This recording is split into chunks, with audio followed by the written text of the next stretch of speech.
Well, of course, my father was a fly fisherman.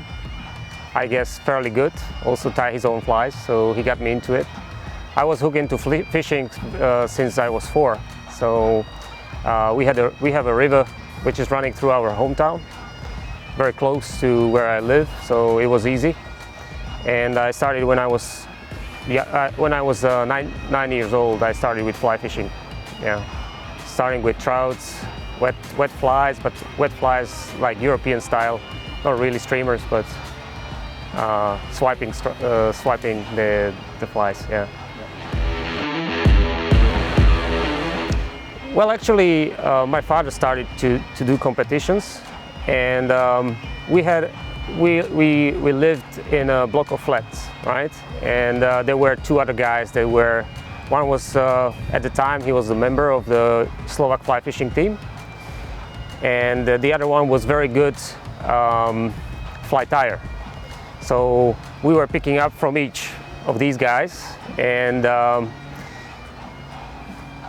one day when I turned 15, 16, we started to do fly fishing competitions, which were at the time quite regular thing in Slovakia. So there is some history of competitions in there, so it was easy.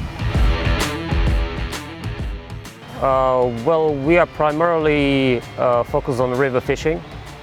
The river Vach, that is in Slovakia, that's the longest and the largest Slovak river. It's coming through my hometown, so that's probably the jewel of all rivers in Slovakia. It's fast flowing, cold water, a lot of graylings and good sized graylings, so that's pretty much what I like. But certainly we have more rivers of good quality in Slovakia, so it's always fun to fish anywhere pretty much. Slovakia, always good catch. Well, of course, the challenging was the weather.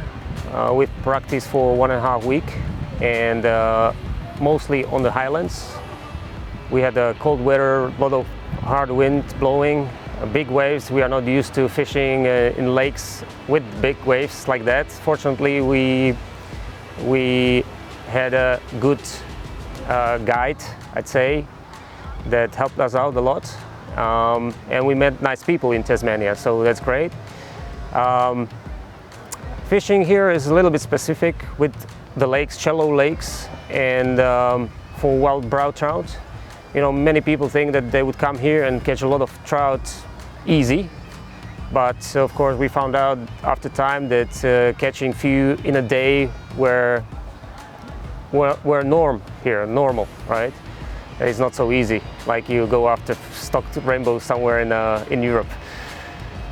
So that's something specific. We haven't seen a proper hatch of mayflies, so it's hard to assess if they turn up for mayflies, if you are able to catch more, if you are on the right spot. So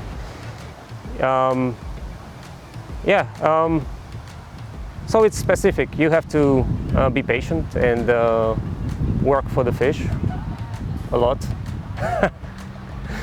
And wait for your chance. Yeah. Oh, I can tell you.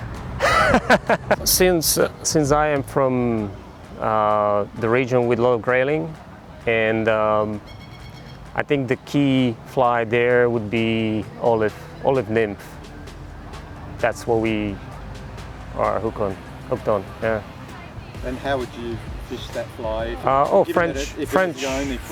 French nymph, short nymphing with a French leader. That's what we do, and yeah, it's similar here. When the mayfly or dun hatch happens, you want to be with the particular imitation of that fly, and in Slovakia, I think that hatch would be the olives, blue-winged olive. So you would be good with that, or pheasant, or whatever of that kind. Yeah.